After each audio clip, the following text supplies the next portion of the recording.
Disney literally designed Maleficent to look like Satan, and that tells you everything about how we visualize female power. Today, we're talking about one of Disney's most iconic villains, Maleficent from Sleeping Beauty. This was y'all's request. In the poll, this got the top vote, so here we go. We're going to trace her evolution from a minor character in the Brothers Grimm fairy tale to the devil-horned villain in the 1959 animated version to Angelina Jolie's trauma survivor in the live-action remakes. We're going to talk about why Disney gave her literal devil horns, why all her henchmen are such incompetent idiots, why she's killed by a sword, and why Sleeping Beauty's true love kiss is a consent nightmare. Plus, I'm going to tell you a bit about the visual language that codes female power as demonic. Before we get started, please subscribe, like, and share this video with someone who likes it or hates it because the algorithm does not care. Let's start with the source material. In the Brothers Grimm version published in 1812 as Little Briar Rose, the villain is barely a character at all.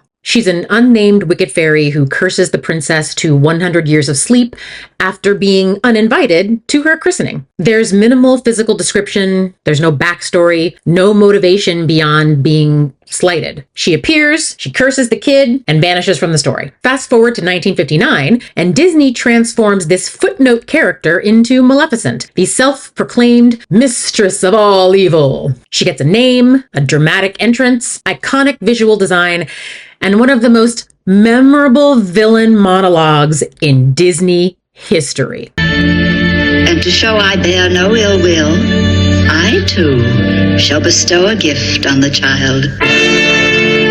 Listen well, all of you. The princess shall indeed grow in grace and beauty, beloved by all who know her. But before the sun sets on her 16th birthday, she shall prick her finger on the spindle of a spinning wheel and die. Oh no! Seize that creature! Stand back, you fools!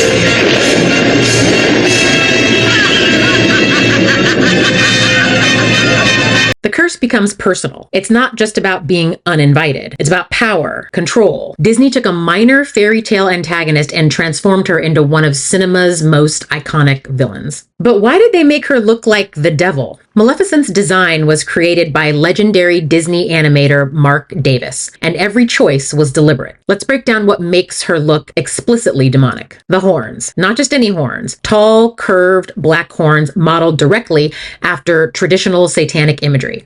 This is not subtle. This is the first thing you notice. Sharp, angular features, cheekbones like knives, a pointed chin, a severe widow's peak. Everything about her face is harsh, geometric, threatening, and totally hot, by the way. Black robes, purple accents, colors associated with death, dark magic, and the occult. Even her skin has a greenish gray pallor that codes her as toxic, supernatural. And we gotta talk about the collar. The dramatic high collar that flares out like bat wings. That's another devil association. It frames her face and makes her appear larger and more imposing. Her staff with the glowing green orb, classic witch and sorcerer symbolism. The green glow reinforces the toxic, unnatural power that she wields. When women have power, authority, and agency in this particular type of Disney film, the fairy tale princess film, they're literally drawn to look like Satan. It's not just Maleficent. Ursula is an octopus witch, the evil queen transformed into a hideous hag. Female Disney villains are monstrous, irredeemably evil. Now compare them to the male villains in these Disney animated features. Captain Hook is buffoonish and comedic. Prince John sucks his thumb and cries out for his mommy. Male villains don't look like demons. They're just ridiculous and fumbling. But female fairy tale villains? This is a lot about how we feel about female power in this culture. They must be supernaturally evil in order to justify them having power at all. Much of the visual styling for Sleeping Beauty, including its color palette and modernist aesthetic, was influenced by concept art from a woman named Mary Blair. Mary Blair was a legendary Disney artist who created concept art and color styling for Cinderella, Alice in Wonderland, Peter Pan, and contributed to Sleeping Beauty's visual development. Her vibrant, modernist aesthetic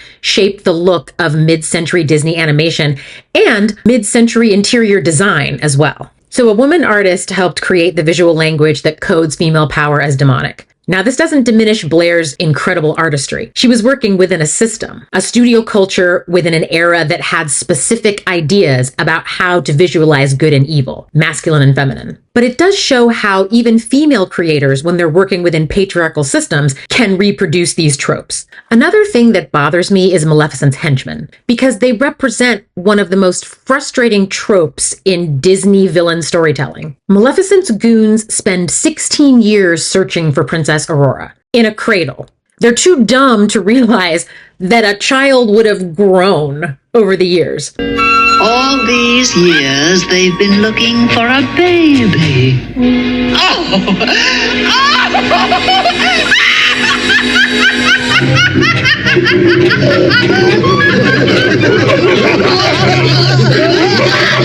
Fools! Idiots!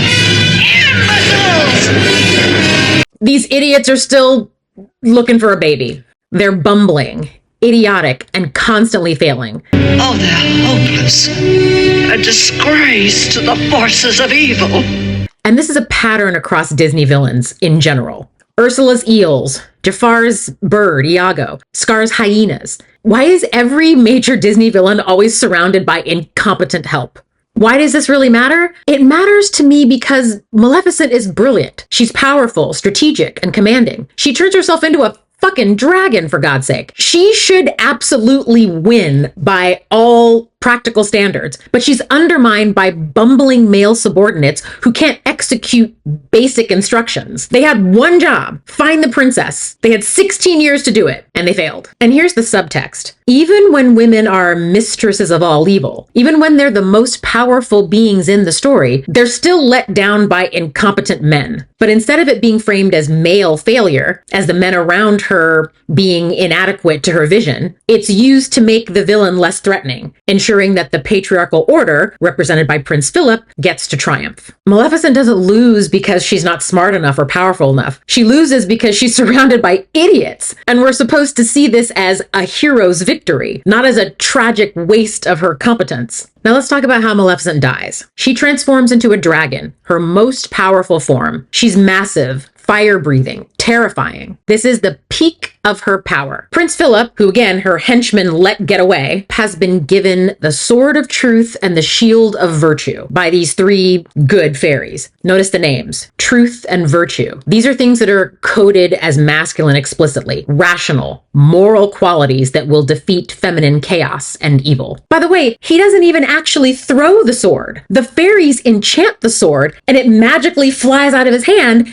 and penetrates Maleficent's heart. She falls off a cliff, and when all the smoke clears, all that's left of her is her black robe and the sword sticking in it. So what did we just watch? A phallic weapon named Truth penetrates the female villain and kills her instantly, killed while in her most powerful, most monstrous form. And the hero doesn't even need to really engage her in combat. I mean, he swings the sword a couple of times, but all he really needs to do to defeat her is penetrate her. Subtle. Male rationality defeats female chaos. Male virtue defeats female evil. Male penetration defeats female power. The sword doesn't just kill Maleficent. It restores order by eliminating the woman who refused her assigned role as benevolent fairy godmother and claimed power for herself. Let's contrast this with how male Disney villains usually die. Gaston falls from the castle in Beauty and the Beast, a consequence of his own aggression. Scar is eaten by hyenas in The Lion King, poetic justice from his former allies. Jafar is trapped in a lamp in Aladdin,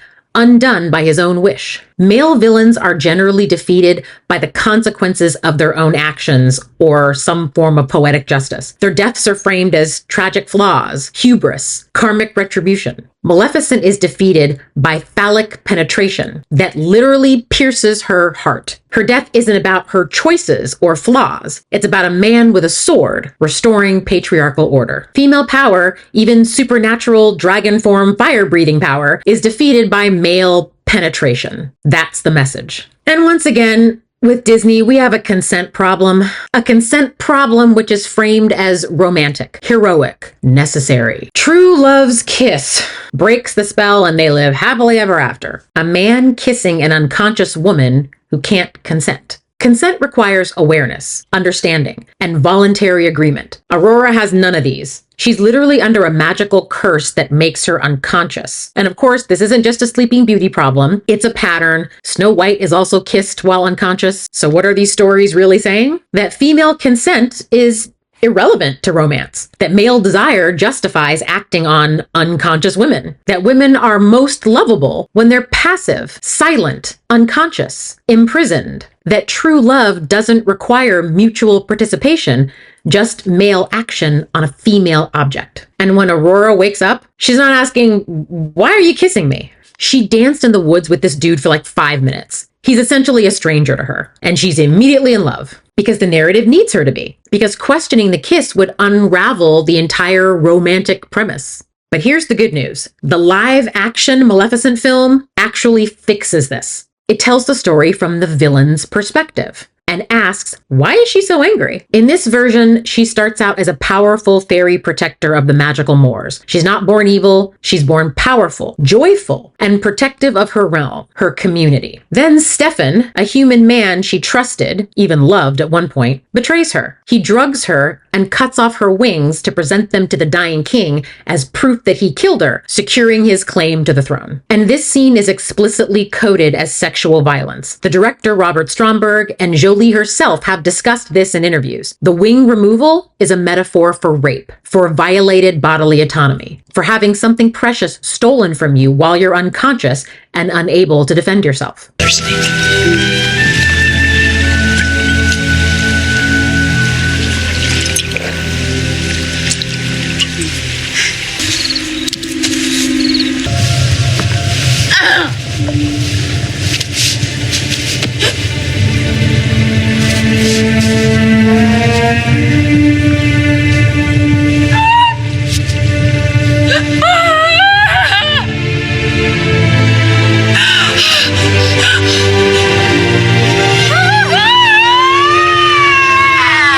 When Maleficent wakes and discovers what's been done to her, her scream is primal. It's a violation. She's enraged. And suddenly her villainy is reframed. The curse she places on Aurora, Stefan's daughter, becomes a trauma response, not inherently evil. She's lashing out at the man who mutilated her. But then something unexpected happens. As Aurora grows up, Maleficent begins to care about her. She protects her from a distance. Their relationship becomes maternal and redemptive. And when the curse takes effect and Aurora falls into the death-like sleep, it's Maleficent's kiss, not Prince Philip's, that wakes her. Maternal love, protective love. The film explicitly rejects romantic love between a prince and an unconscious princess as the truest form of love, and instead it centers female relationships and female agency. And in the climax, Maleficent reclaims her wings.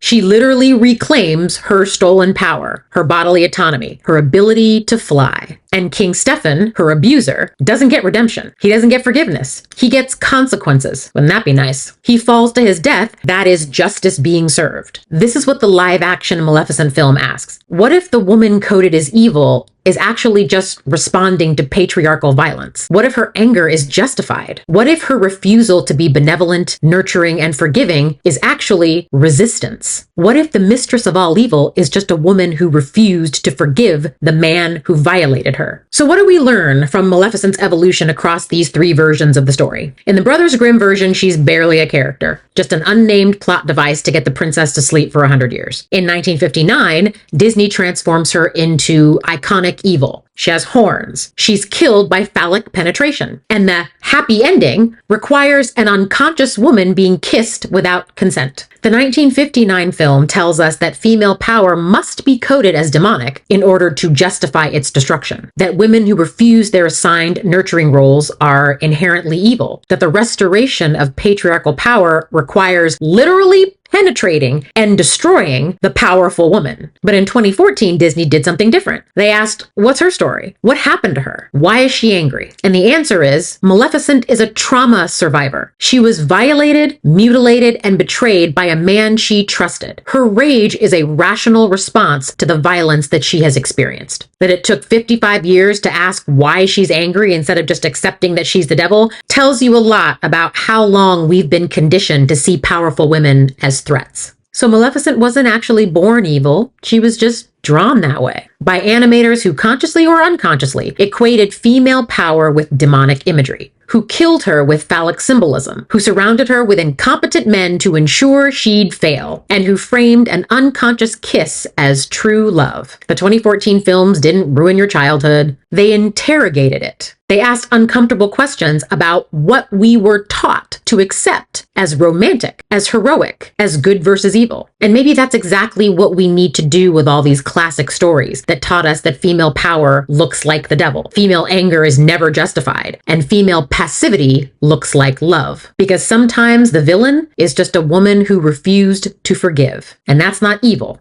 that's survival. Thanks for watching, and let me know in the comments, what do you think about the Sleeping Beauty stories? I'm thinking of doing Ursula next, but I'd love to hear your suggestions.